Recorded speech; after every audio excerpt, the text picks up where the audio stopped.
Just glad I got to work during the golden age. During the heyday. During the heyday. Yeah. Oh God, it was it's so embarrassing today. I opened the door. Well, I came here for my men's meeting, which is down across the street at 9:30. Before I went surfing, so I parked in the usual lot, and I'm walking out, and I opened the door for this very pretty young Hispanic woman. She was probably 30, 32 maybe, and she smiled up at me. She was, "Thank you so much, sir." Sir. And I just thought, why do I have to be called sir? Well, because I'm old. Well, but, there's advantages to being called sir too. That's true. Yeah. I mean, in fact, I was telling my office roommate, I go, I know I'm getting old now when today is the 30th anniversary of Back to the Future. You read that? Isn't that something? Should mention that Back to the Future. Yeah. Carlton Fisk. What's another something that happened today? Maybe Carlton Fisk. So I read something about something else happened today in sports. It was pretty big, pretty significant. What would it have been? It would have been a baseball. By the way, Carl Steward's great with the NFL and baseball. Okay. And the NBA. If you want to talk some NBA, because the NBA season's starting up, we could talk NBA. We could talk Warriors. Yeah, about the Clippers and.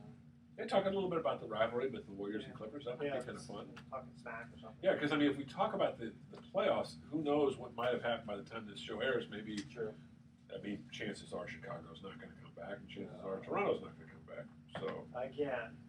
Chicago. No, Chicago. Even though I like the Mets. What a disappointment, huh? God, losing 3 in a row? I thought they'd do better than that. Well, we forget they're a young team. They're very young. So, Yeah, Daniel Murphy is a beast. He is something else. He's having a postseason of his life. That was a weird thing. What was that anyway? Oh. Answer the phone, Carl. He knows we're calling, right? Yeah, he does. Should know. Yeah, I can't find a picture of him. Hello, this is Carl Steward. Please leave a message, and I'll get back to you as soon as I can. At the tone, please record your message. When you've finished recording, you may hang up or run for more options. Let him know we're waiting. Hey, Carl, it's Edward Brown and Bruce McGowan, and we are ready to record Sports Econ 101, and you're our guest.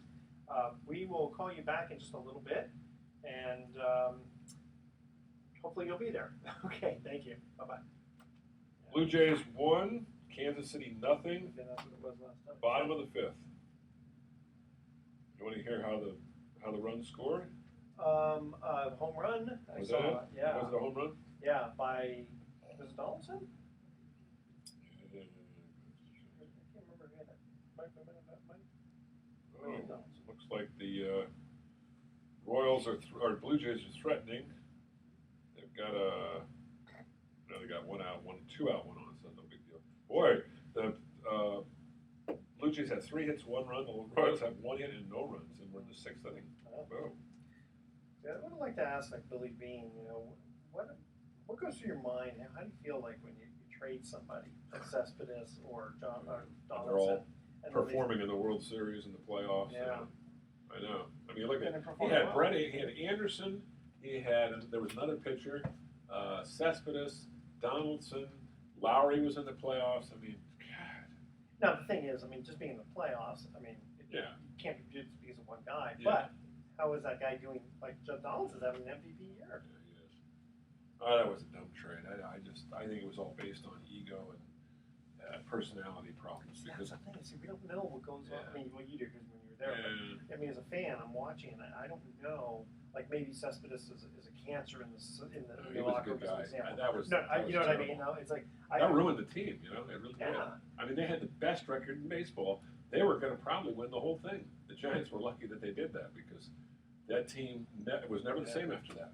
Never was the same. He just took a very important part. He didn't. Billy Bean should have known better. You don't mess with clubhouse chemistry. How can you trade a player of that caliber when you're having that kind of a season? Wait till the season's over.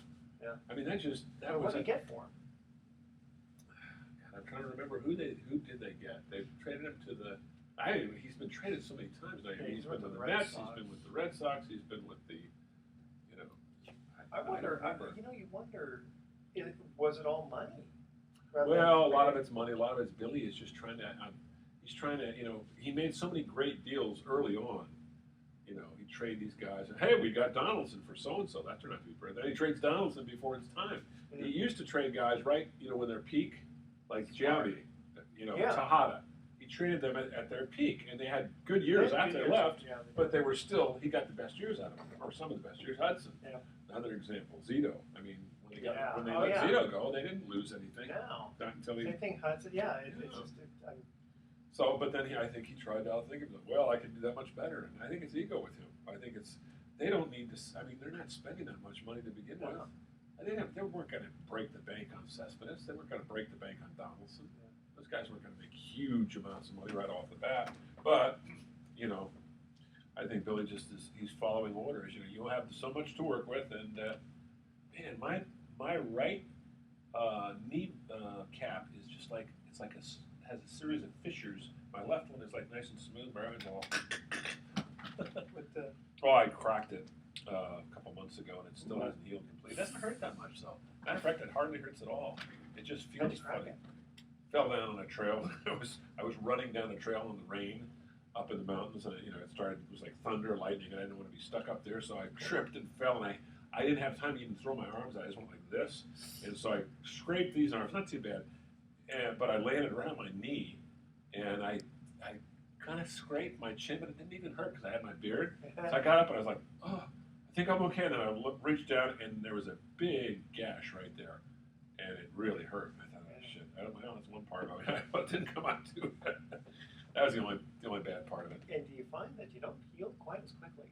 Yeah, I'm gonna tell you, man. I was surprised. I played softball, and I was surprised I You didn't can get see it. hurt. Look at that. See, you can see the little. It's on the line. Yeah. It's all bumpy. Nasty. Yeah, I was nasty. I'm sorry. You were playing Yeah, softball. I played softball, and this guy just rocked one right back at me. And it was a hard softball, Oh. and it hit me here. Then it hit me here, hurt both times, and I made sure I caught it. But I was thinking, oh man, I'm going to. Did you throw the guy out though? Oh, I caught it. You caught it. I caught it on That's one. so cool. And the thing is, it hit here, it's starting to roll down, Uh-huh. and I'm thinking, if my life depends on it, I'm making sure I don't drop this thing. Hurt like hell. Yeah, when you get, you know? sure, So it's gonna hurt you. and everyone saw that I caught it, right? Yeah. But then I'm thinking, oh, this is going to be like this huge bruise. It's going to hurt for days and all that. Nothing. Nothing. Isn't that amazing? Yeah. Sometimes you just get lucky. Well, it's like when I fell, a little crack in the kneecap. Other than that, I was okay. Yeah. So, you You know, I know. bet you it's probably because you eat healthy too, don't Yeah, you know, relatively. I mean, I have my little ice cream once in a while. you? Yeah. I've never seen you have ice cream. Yeah, never seen you with ice cream. Does Club mind when you have ice cream? Nah, she can care less. I try not to abuse the privilege. Carl, where are you? It's 2:30. I told him 2:30. I couldn't find a picture of him either. Yeah, you should Carl. have to post a picture. Hello? Hey, is this Carl? Yep. Carl, hi. It's Edward Brown along with Bruce McGowan. Hey, Carl, what's happening? Actually, my phone didn't ring earlier. I got the voicemail, but Don't worry about it. No, Okay, well, that's we've okay. just been hanging out, having a good time talking. So we're going to start things up. You know what you? Oh, there you go. There you go. Edward was looking for his My clock. little clock. So we were thinking maybe we talk a little general baseball, NBA, NFL, whatever you feel like talking about, college football, whatever strikes your sure. You fancy. guys just shoot the questions. I'll answer. Yeah, yeah. Okay. That's So, great. Carl, the way that we do this is Bruce and I just have a quick 2-minute interlude, and then I save the file, and then we'll come back, and then we'll introduce you, okay? Sure. All right, so here we go. I don't hear him, by the way, on my headset. I hear you, but I hear him over here. Is that normal? Well, as long as I can hear him here, he's Okay, okay. he's okay. As long as he's in here. Okay. Well, if you see him register, you know. Yeah. Okay. Okay, here we go. No big deal. Welcome to Sports Econ 101, the show where we discuss sports topics from a business perspective. I'm your host, Edward Brown, along with my co-host, Bruce McGowan, longtime sports radio personality. Today's show is going to be extra special. Why, Bruce? Who's our Oh, we've guest? got a good friend of ours for many years, a Bay Area sports writing legend, Carl Steward, who has been writing for local Bay Area newspapers for many, many years, covering all of the local teams, and he has a good overview of what's going on. It's really a great time of the year, Edward, with the NBA about to start up, NHL has started up, college football, NFL, they're in full flower, and of course, Major League Baseball is winding down what has been an exciting year. So Don't forget, bowling's going to start too pretty soon. That's right. I forgot you're a bowler. Yeah. Yeah, you had to remind I me. always have didn't to you? remind you about Yeah, maybe bowling. Carl Steward does a bowling. Yeah. Maybe you can tell us. By the day he bowled 150. Yeah, there you go. That's about what I bowl. Yeah. Well, when he comes on the second segment, we will definitely discuss that. So at every commercial break, we're going to ask a sports trivia question, and the first email with the correct answer is going to win a free mini vacation at the Lighthouse Resort. And today's trivia theme is, get rid of this, 10-letter first baseman. 10-letter first baseman. Yeah, so every first baseman, the question's going to be about a first baseman. Like John Bacabella, although he was a catcher, wasn't he? Well, whatever, and it's got to have 10 letters in his name. Okay, gotcha. All right. And let's see, this segment of Sports Econ is sponsored by Pacific Private Money, providing mortgage investments that are currently yielding over 8%, secured by real estate. Average loan to value is only about 60%. Doesn't get any more conservative than that. Got to check them out at pacificprivatemoney.com. And let's see, you know what also today is? Well, today we're recording on Wednesday, October 21st. Right. The show's going to air on Saturday. Yeah. But today is the 30th anniversary of the movie Back to the Future 2, with regard to where they go back in time to talk about the future. Back to the Future. Back to the Future 2. Back to the Future 2 was in 85? Yeah, Back to the Future 2, and it's the future okay. date that they plug in for the future when Biff gets Right, it's 2015, right? 2000, October 21st, 2000. How about that? Today. That's how I know I'm getting old. Okay, yeah, well, you are getting old. All right. Okay. Not so old, though. Not quite not so so old. Yeah. I'll catch up to you one day, and then I'll Someday. pass you. Yeah. All right, you're listening to Sports Econ 101. Stay with us. We'll be right back. Uh, Okay, so that's our first little mini segment. Let me save the file, and then we'll have Bruce introduce you. Carl, you've been with the Bay Area newspaper group a long time, haven't you? Yes, 40 years starting in next March. Wow. So 75, 76. 76. Yeah, we're about the same age, aren't we? Where did you go to school? Much, yeah, I think so. I went to Oregon. You did? Okay. What year did you graduate? 76.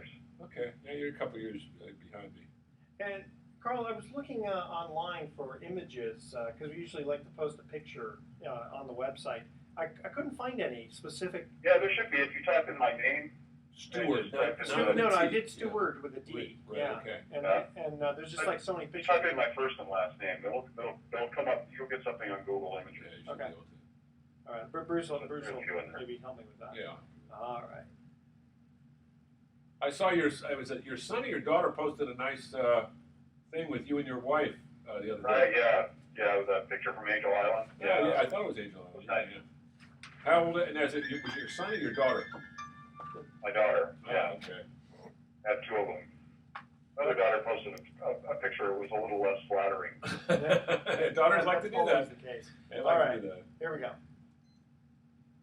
Welcome back to Sports Econ 101. I'm Edward Brown, your host, along with Bruce McGowan. Bruce, we have our guest on the line. Why don't you introduce him? Yes, we do. We have a guy who has worked in the media as long as I have. That means he must be old. No, I'm just teasing. You guys covered Hannes Wagner. Yeah, well, we've covered a lot of sports together because we've both been mainly in the Bay Area. Carl Steward has worked for the Bay Area newspaper group for 40 years, so he's doing very well. And Carl, I got to ask you, you're a University of Oregon alum. One thing that must be bugging you though this year is watching your once mighty Ducks take a fall. What has happened to the Ducks this year?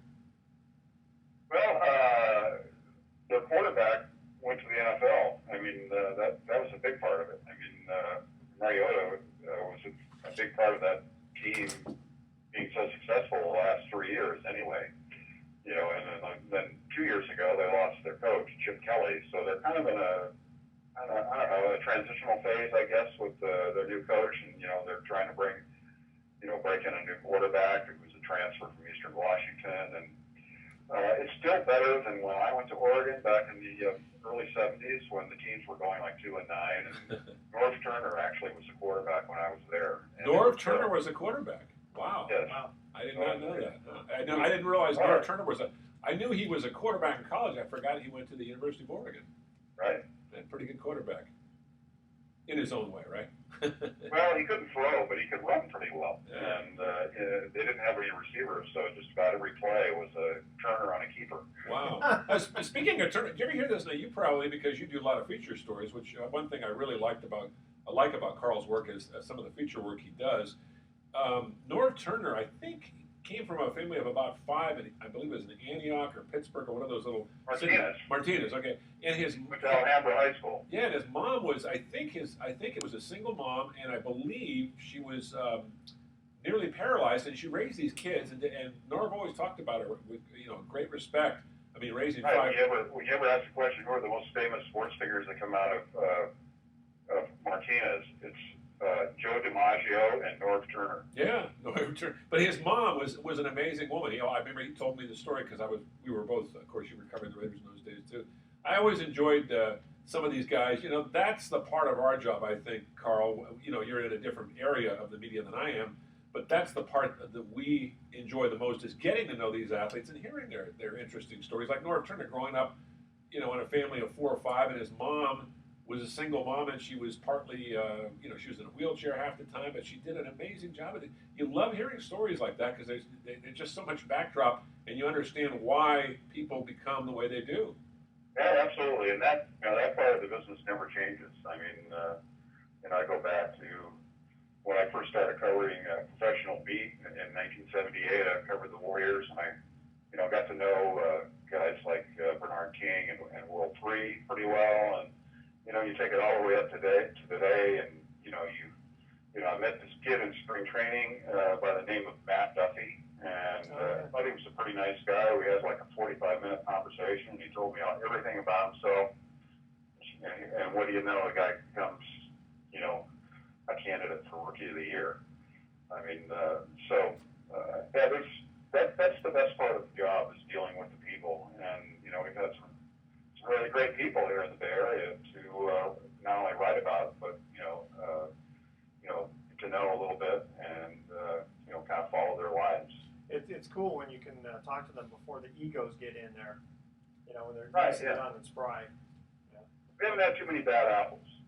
Yeah, we've been lucky. I think it's interesting that the big names like a Joe Montana stand out, but the people that to me that are more fascinating than who played on that team, a guy like Ronnie Lott, because Ronnie just always used to wear his heart on his sleeve, and you could tell what was on his mind. He didn't hold back anything. I love that guy. Right.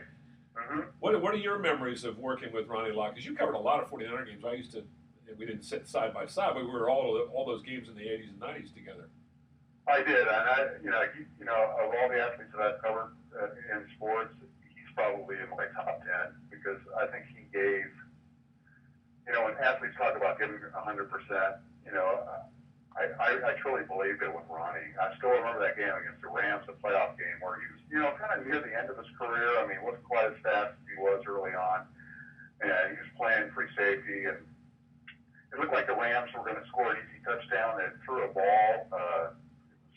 Everett to Flipper Anderson down in the right-hand corner of the end zone, and Ronnie came all the way across the field, from the middle of the field, as fast as he could, and just reached out a hand and batted that ball away. I thought it was one of the great plays I've ever seen. Yeah, it's interesting you bring that up because that's the first. While you were talking about Ronnie Lott, I just immediately thought of that image. You always think of him hitting people hard, but he made an amazing play, and that kind of set the tone for that game. I remember when the 49ers went on and won Right, that the game. 49ers turned around and wound up routing the Rams in that game. I Yeah. mean, I think it was like 40-10 or something like that. I mean, it might have been worse than that, but that was such a key play in that game, and it was one of the reasons they wound up winning the Super Bowl that year. And he's just to me he was like the ultimate warrior. I mean, a guy who would he lost a part of a finger in a game and had the thing amputated and went back in the game. Isn't that amazing? I mean, that sounds like a story out of a science fiction film or something, Right. I mean, It's ridiculous. funny. I mean, if they had the concussion protocols that they had today, I mean, he might never have played because he seemed like he had a concussion every other game, but he was still back. And he probably gave out a few Back in the concussions. game. Yeah. Hey, what was your relationship like with Bill Walsh? I have my own personal experience, but I'm curious to get yours because he was a very complex guy, but once you got to know him, fascinating individual. Yeah, pretty good. I mean, I got to know him a little better. In the NFL, when guys are NFL head coaches, you don't get to know them real well. But when Bill went back to Stanford, I got to know him quite well because it was a little more relaxed and a little better setting. His legacy was secure at that point. And, I had some nice conversations with him. And, he talked about, growing up in Hayward and kind of working his way up.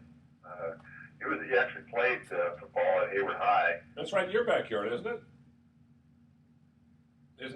Carl, isn't that right in your backyard where you live today? I live in Castro Valley. Oh, okay. Kind of the backyard community for Hayward. Yeah.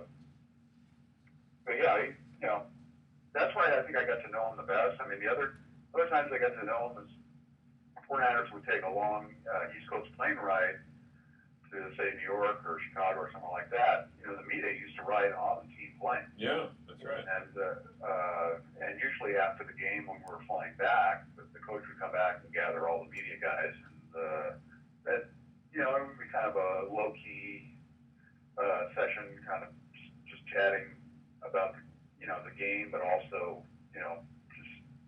just guessing basically general topic stuff, and got to know Walsh a little bit there too.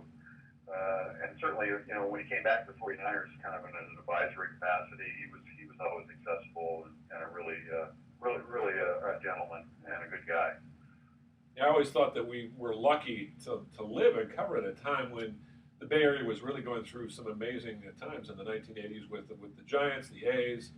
The Warriors had their moments, the 49ers, and of course now in a recent vintage, Carl, with the Giants having 3 World Series, the Warriors coming off a championship, the 49ers making a nice little run. And now, speaking of great teams, is Stanford for real? I mean, people are telling me that, and I'm hearing this, that they're a legitimate candidate for one of the top 4, one of those 2, national championship games that they keep playing this well. Do they have that much talent? I would think so. I think they do have the talent, and I watched that first game against Northwestern, which they very easily could have won. They just seemed really out of sync, and couldn't get anything going. But I think at some point, speaking of Walsh, I mean, I remember distinctly before they played USC, their coach talking about reading some of the Walsh book, The Winning Edge, and I believe that was written by Glenn Dickey with Bill, and David Shaw said that he got some inspiration and some insights from reading that book. Oh, hey, Carl, stay with a quick second. The station is asking me to take a quick break here. Okay, sorry. Trivia theme is first baseman, 10 letters. Okay, who was the teammate of both Joe DiMaggio and Mickey Mantle, who played first base on the New York Yankees championship run from 1950 to 1953? All right, stay with us. Sports Econ 101. I'll be right back. Sorry, they kind of have some hard breaks for me here. Okay. So hold that thought, as they say. Hey, I talked to Ralph Barbieri the other day, Carl. Oh, how's he doing? Oh, did you? Yeah, he's doing okay. You can tell he's deteriorated a little bit, but his spirits are good. Oh, good. Yeah, that's good. Yeah, boy, he walked away with a great deal because Cumulus didn't want to pay him for his last year, and so I'm sure you heard the story. Angelo Aliotta took him to court. They actually didn't go to court. They settled out of court, and instead of getting 1 year, he got $2 million. Right, yeah. Pretty nice. Yeah, I don't understand Cumulus at all as a company. They are just not a very bright bunch of people. That's good. He's spent a lot of time with his son, and I know he's kind of a father late in life. Like yeah, that's right. You got a little one too, don't you? Well, my girls are grown now, but I didn't have any kids until I was 40 years old. Yeah, that's a fair amount of time there. All right, you guys ready? Yes, we are. Come back. Welcome back to Sports Econ 101. Again, I'm Edward Brown, your host, along with my famous co-host, Bruce McGowan. I don't know about famous, but infamous? Infamous. No, come on, you're famous. All right. Yeah, here was our first trivia question. Who was the teammate of both Joe DiMaggio and Mickey Mantle, who played first base on the New York Yankees championship run from 1950 to 1953? That's a good one. I'm stuck on that one. You got a clue on that one, Carl? Oops. That's too big. Late 1950s. So the guys that I'm thinking of, like Moose Gower, they don't have that. Got 10 letters, yeah. Joe Collins. I never would have guessed Joe Collins. That's a tough one. That's a tough one. All right, so on the phone here we have Carl Steward. And Carl, we cut you off on your story there if you want to continue on. Okay. Well, right before they played USC, we have a little story in our paper about David Shaw reading The Winning Edge. was Bill's book on offensive philosophy, and I believe it was co-authored by Glenn Dickey, who's the sports writer for the Chronicle. And it's a great book. Everybody should read that book if they want to learn anything about how the 49ers operated in the 80s with Joe Montana and that offense. But ever since they went into that game and they just suddenly became a new team. They started scoring points. They were efficient. They moved the ball. They were aggressive, which has been one of the criticisms of Shaw, is that he was very conservative. And they've opened up that offense to the point where they're virtually unstoppable now. And you look at their schedule, they have some tough games, but I think the game is going to be one of the best in recent memory, because Cal is awfully good too. I was going to ask you about Cal, what your thoughts are. Yeah, absolutely. I think they could run the table and be in that Final Four. Cal could do that, you think? Or Stanford? Stanford. I think Stanford can do that, yes. Okay, yeah. Yeah, I thought you said Cal. Cal is a good team, but I don't know about that would be a story. That would be a story, huh? Ed McCaffrey's son. I mean, he's Christian a McCaffrey. phenomenal player. I mean, they're already talking about him possibly being a Heisman candidate based on some of the games that he's had of late. So the thing is, Kevin Hogan's in his last season as quarterback. I could certainly see them running the table and possibly getting in that Final Four. A lot depends on how all the other teams shake out, but they're only going to have that one loss. That if they do that, the opener against Northwestern. So we'll see how it plays out. Okay, hey, Carl, let's change over to baseball for just a minute. First, there's one thing I wanted to mention that I don't know if you guys heard about Pete Rose mentioning about some of these guys who are. Remember how Chase Utley had gone out of his way to run into Tejada. Exactly, Yeah. Tejada. Okay, so he's kind of talking about how these guys, because of all the concussion rules, and you got to take them out. Yeah, I actually saw that segment. Yeah. Okay, yeah, and I'm kind of wondering. It's like I kind of look at this and I'm thinking. I'm sure these guys want to play, but with the protocol, you have to come out, and then the thing is, you always got to do what's best for the team. So a lot of these guys, and the same thing in football. If you're playing hurt, how good are you doing for your team? I mean, I know guys don't want to come Unless out. Unless you're running a lot and you got the finger down. Well, he can play without a part of pinky. Yeah. But a guy with a concussion, or guys with bad ribs or whatever, it's like, and these, no, don't let them know, don't let your coach know that you're hurt. I'd be kind of pissed off if I was the coach and found out that a player was playing hurt. Yeah. You know what I mean? Well, Pete's from Right, Florida too. I think there's, from my experience watching players over the years, there are some guys who can play hurt and they play hurt well. You look at a guy like Adrian Beltre from the Rangers. I mean, look how badly he was banged up, through the end of the season and into the postseason. And he kept going out there, almost couldn't walk, but could still hit, and they couldn't take him out of the game. I mean, he was just too productive, and until the Rangers finally got knocked out, obviously. But like I say, I think players like Lott, Kirk Gibson, Year, 1988. guys. I mean, look at Willis Reed. I mean, he won a NBA title, hobbling up and down the court on one leg. And, I don't see anything wrong with guys going out trying to help their team when they're hurt. I think a lot of players are hurt when they go out. You go through a 82-game NBA season. A lot of guys are playing with injuries you don't even know about. And coaches are very reluctant to. And, look at Charles Woodson. I mean, the last several weeks for the Raiders has been playing with a separated shoulder and still being efficient. I mean, he had 3 interceptions after he separated that shoulder, and one of them probably won a game for them. Yeah. So,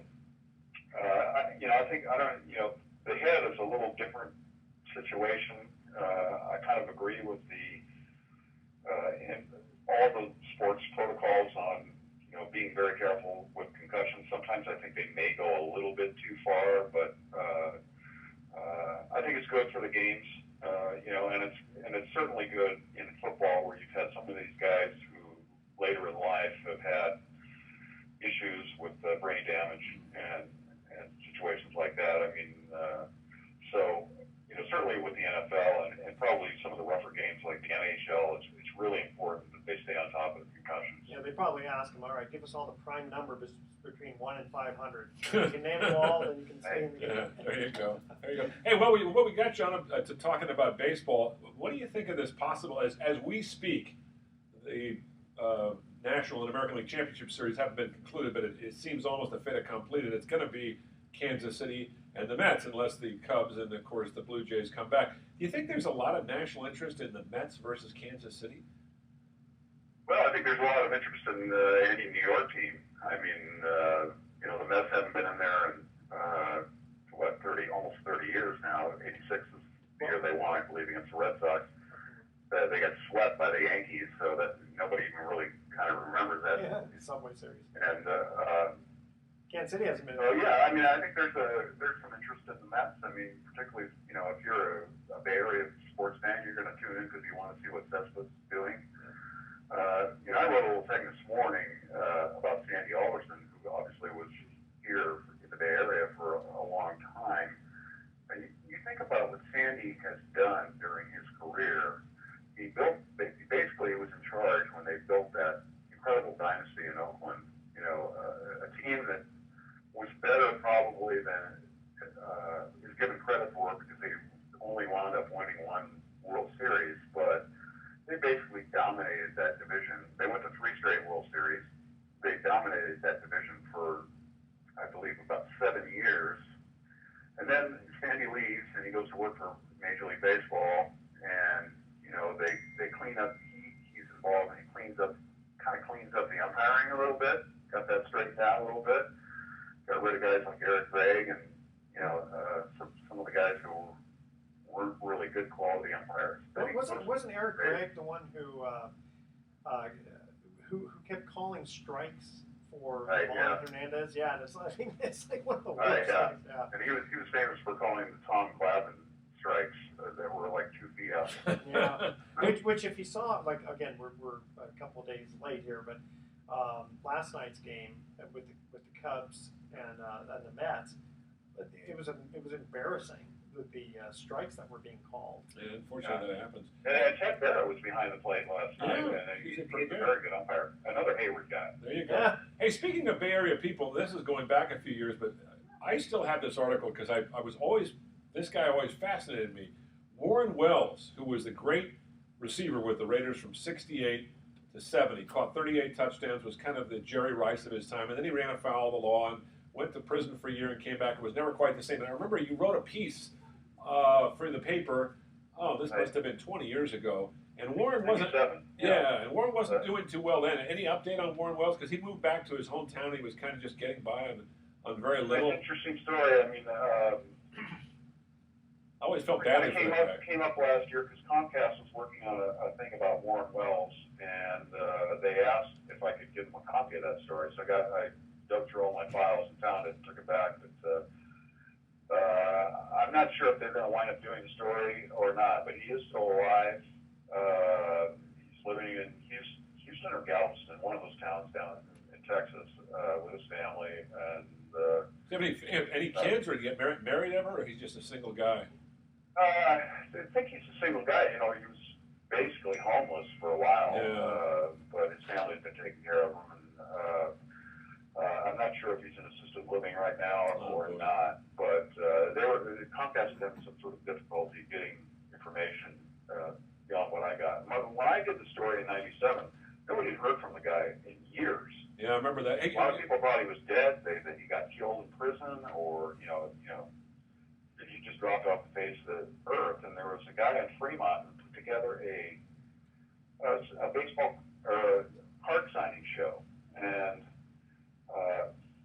for some reason he had some sort of contact with Warren Wells and family, and said, "Hey, Warren, we'll fly you out for this card show, and we'll pay your way, and we'll pay you, a couple $1,000 to do it." And he came out, and I happened to hear about it, and I went down there, met him, met his family, found out kind of what he'd been doing for the last 20 25 years since he left the Raiders, and it turned out to be a really neat story. It's one of the Hey, Carl, sorry, I got to biggest cut you. mysteries solved. Sorry, I got to cut you off again. I'm sorry. I want to hear more about I this. want to hear though. more about this too. Yeah. Okay, we're going to cut to our next commercial break here. Baseball, first baseman, 10 letters. Sounds like something from Jeopardy or something.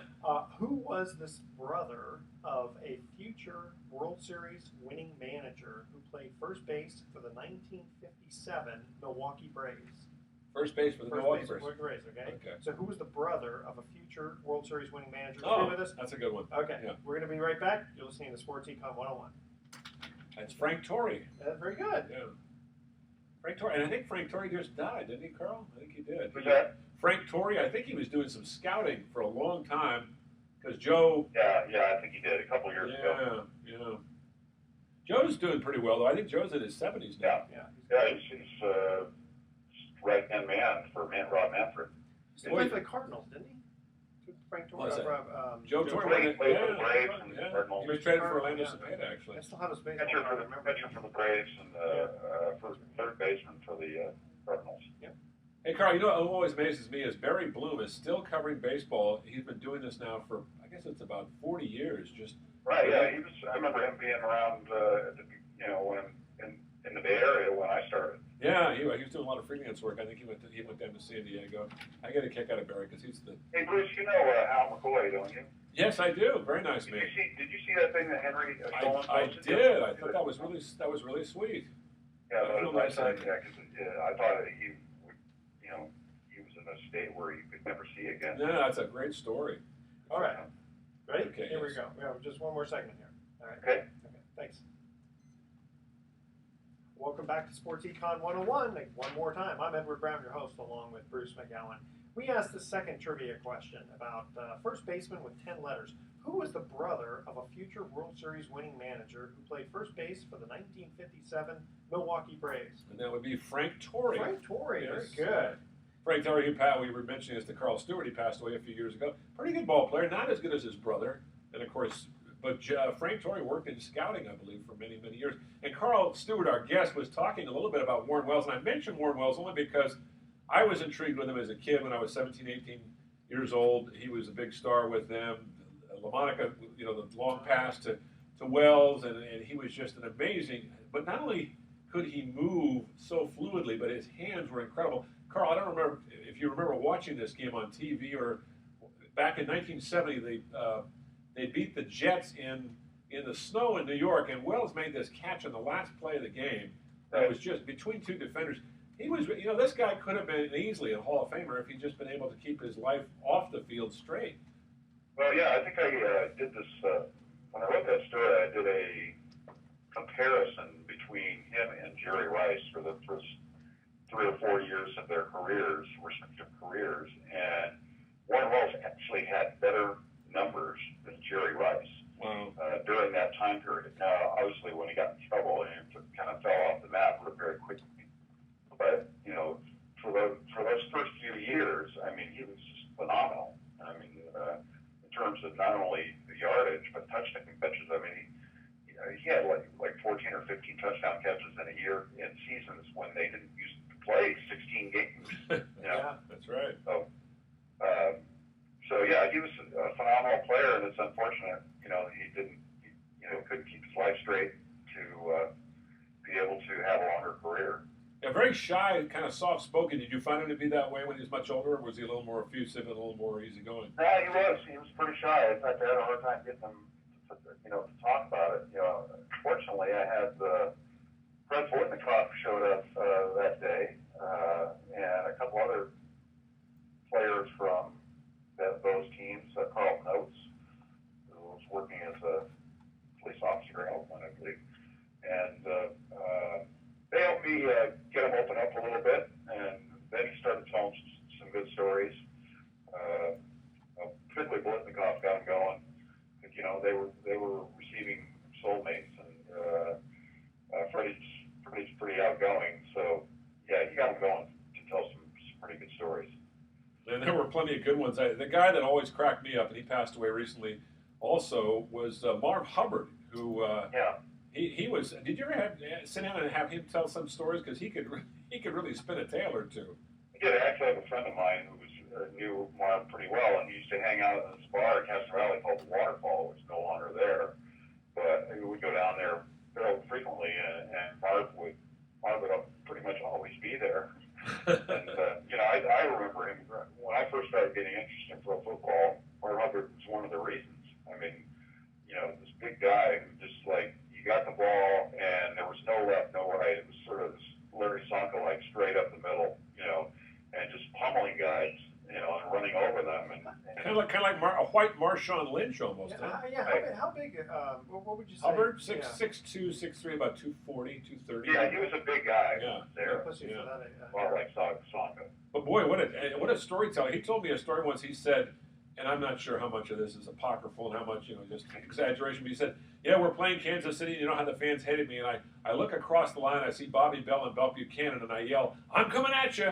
And sure enough, I went right at him, and apparently these, Bell and also Willie Lanier, all three landed on top of Hubbard. He's lying there, he says, I'm seeing the stars, I look up, Willie Lanier's face mask with me, and he's got the linebackers growl, and Hubbard says, and Willie looks at me, and I start smiling, and he says, why are you smiling?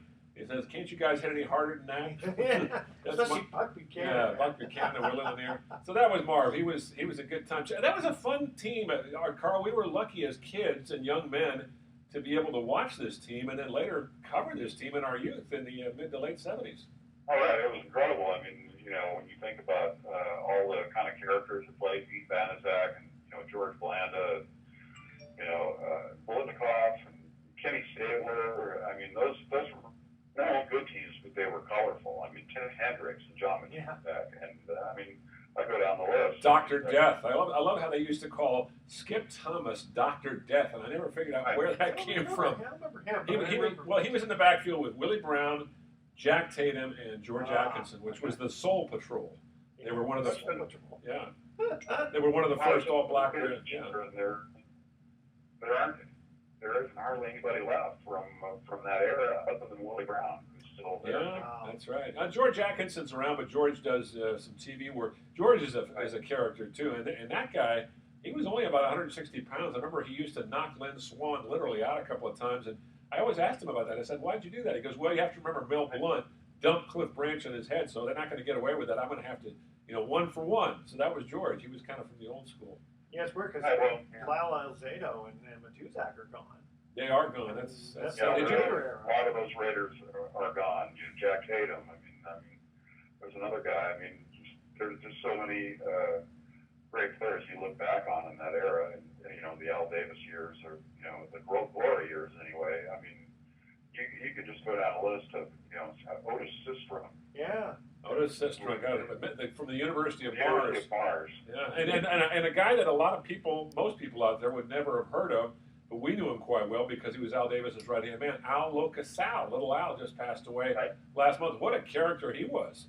Yeah, he was. He's a lot of the things that the way the Raiders ran so well. I mean, Al was the boss, but little Al did all the work. Did all the dirty work. The media, and protected the players. Did all kinds of things. I heard a story after Al Locasal died, and somebody was saying that somebody called him up in his hotel room, I guess back in training camp someday, and he says, "You gotta go work on a game plan." He called him up at 3 o'clock in the morning in his hotel room, and Al Davis, somebody impersonating Al Davis, said, "You gotta go put together a game plan for the Baltimore Colts." So Al just ran down and I was doing it. And they told him, that wasn't really Al Davis' call. Yeah, Al Locasal was at his beck and call. I remember he did a lot of that. He really did a lot of the stuff that Al didn't want to have to deal with. But boy, was he good at deflecting a lot of the stuff off of Al Davis. Right, he was a tough guy. But if you were professional, treated you well. Yeah, that's very true. Hey guys, we have just a few minutes left, and while Carl's on the phone, I want to ask him about baseball. Yeah. Because we're getting into the playoffs and then the World Series.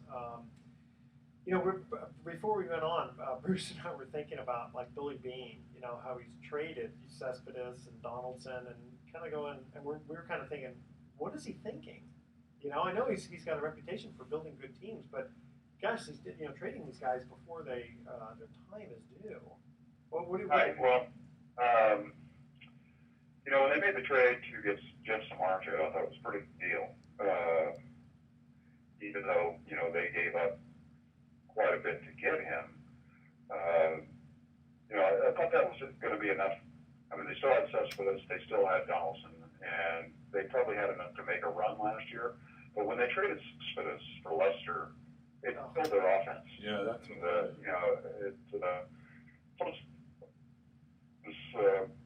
Lester didn't have any more gas in them. Same thing with Hudson and Peavy. All these guys, they get traded so late in life, especially the pitchers. Yeah, it's hard. Pitchers, they have a certain number of pitchers they can throw and the arms are gone. Carl, you've enjoyed, I would think, covering the big three in Oakland. That was kind of a neat story when Zito got to go up against Hudson, even though neither pitcher really fared very well. But just to have them both in the game there in Oakland was kind of a special moment, wasn't it? Oh, yeah. And then Jared Parker stole the show. Yeah. But yeah, that was good. See those guys.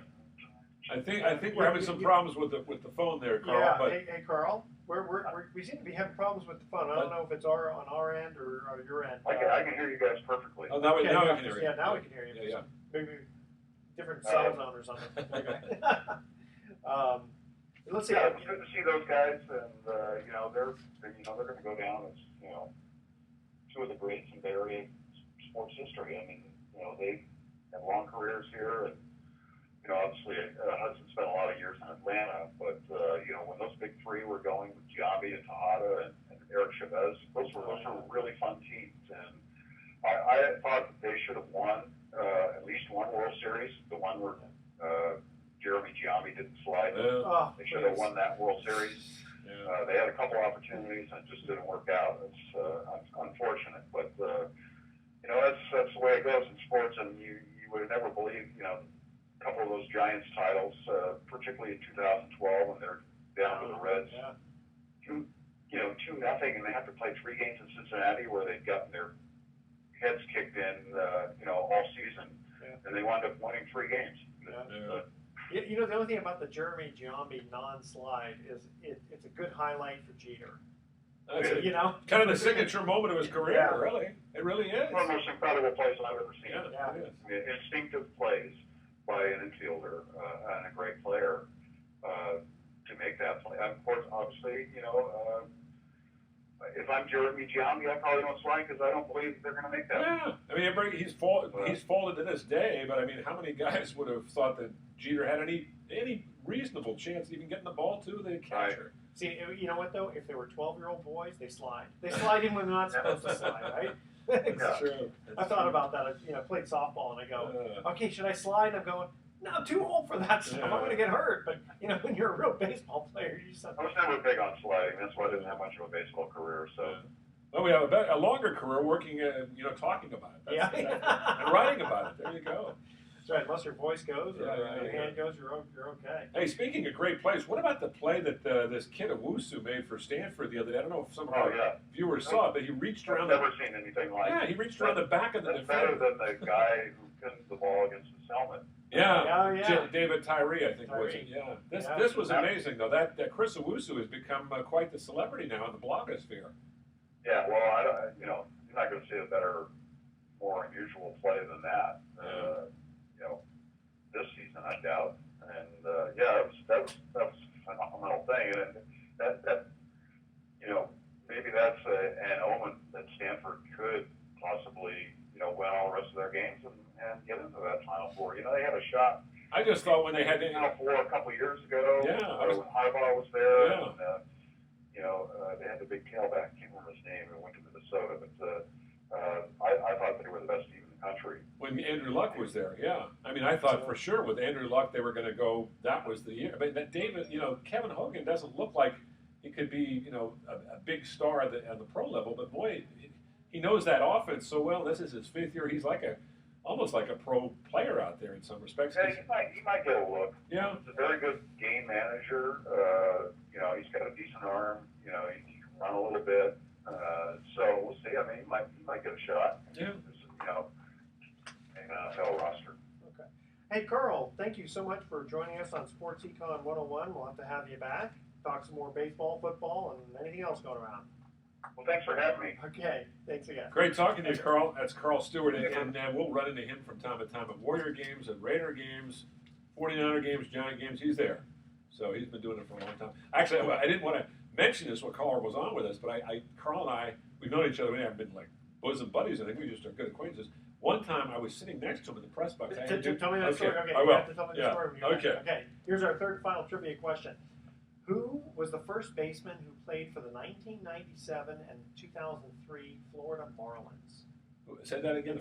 First baseman, Okay. 10 letters, who played for the 1997 and 2003 Florida Marlins. All right? Stay with us. You're listening to Sports Econ 101. We'll be back with some closing comments. Jesus. Okay. Look at that. A woman just texted this to me. What A the little heck? large. What the hell is this? What is going on here? Bruce, are you trying to tell me something Jesus there? Christ almighty. Oh, it's this gal that she's a friend on Facebook, and she's promoting. She has a women's clothing line for big girls. Oh, there you go. I was going to say And she's she's a big girl. She's a large girl. I was going because I recognize her face. I go, what the hell is she doing? So she's sending this up. So send her back another racy photo of yourself. That's funny. That is a crack. add to the collection. That is funny. That is a crack up that she did that, though. I guess she did that to all her friends, though. Well, you got to promote, you know. That's it. The name of the game. I mean, some women, she's, decent looking, and she's not, completely, She's a little on the hefty a side. little bit, but that's part of the large. You know, watch out. Some guys like them big. Yeah. And you can't listen, you know. It takes And you know what's funny? You know whatever why? floats your boat. You know, I remember I had a large girlfriend for a while. She was like 6 foot tall, but big, hefty girl. Man, was she crazy. She was. It's funny. I was. You know, have you heard the old expression "booty call"? Yeah. That was it. That was it. That was Okay. it. Booty call. Yeah, you know what's funny? You know why this white mic wasn't working? It's because I had turned this down. Oh. So at least Yeah, it's working. I think everything worked out okay. Okay, here we go. Okay. Well, welcome back to Sports Econ 101. Last time for today, I'm Edward Brown, your host, along with Bruce McGowan. Third and final trivia question: who was the first baseman who played for the 1997 and 2003 Florida Marlins? First baseman, 10 letters. First baseman, 10 letters. I know it's one of their big stars. It would. Yeah. You know, he was a big part of. And was his nickname something about barbaric? I don't know. Somehow that came into play, but I didn't think that would make a difference. Oh. Jeff Conine. Jeff Conine, you know, Jeff Again, Conine, here's listen. a great story about Jeff Conine. That 2003 playoffs against the Giants. Giants are trailing 2-1. JT Snow's at second. He's slow. They have nobody to pinch run for him. 2 out in the ninth. They're down by a run. And Jeff Hammond's pinch hits a single left field. Jeff Conine comes up, makes a perfect play, I remember that. throws to the plate, and Snow is beat by 5 feet. So he comes in, barrels into Pudge Rodriguez, knocks him head over heels. Rodriguez comes up, holds the ball up, and Snow just sits there and drops his head in the dirt. The season's over. Yeah. No, okay, so Conan the Barbarian. Conan, That's yeah. why it's Conan. Jeff Conine was a really good guy to talk with. The media loved talking to Jeff Conine. Yeah. Finish off your story, then we got to cut out. What was my story? What was I talking about? Just about knowing Carl Steward. Oh yeah. So Carl's sitting next to me, and I had my little spot where I had my radio equipment plugged in because that was where I was supposed to sit. Carl's over here to my left, and I've been sitting here doing my reports. This is during the playoffs in 2001, I think, in Oakland. And Carl moves over here, and he's starting to work, and I'm doing my live reports. And right in the middle of one report, he goes, "Hey, will you keep it down? I'm trying to work over here." And I just keep talking. And then I say, "Hey, I'm on the air live, okay?" Yeah. And he just looks at me and goes, "I don't care if you're on the air live. I'm trying to work here." And then these other guys next to us go, "Hey, will you guys be quiet? We're trying to work here." You go, "Shut up, I'm on the air." "Shut up, I'm on the air." All right, so Yes. here's our thoughts for the day. Chris Rock said, "Black people dominate sports in the United States. 20% of the population and 90% of the Final Four. We own this stuff." I'm paraphrasing. Right. Basketball, baseball, football, golf, tennis, and as soon as they make a heated hockey rink, we're going to own that too. And Mark Russell said, "I squirm when I see athletes praying before a game. Don't they realize that if God took sports seriously, he never would have created George Steinbrenner? All right, tune in next week to Sports That's Econ good. I like 101. that. We're going to be discussing Oh, sports good. topics from a business perspective, giving away more free vacations. More free vacations. Sports trivia questions. Thanks for listening. On behalf of our team, I'm your host, Edward Brown. We'll see you next week. You go, America. So long. Yeah, you go. You go, girl. Yeah. You go, girl. You go, It's funny. This gal, one of my many Facebook friends, she had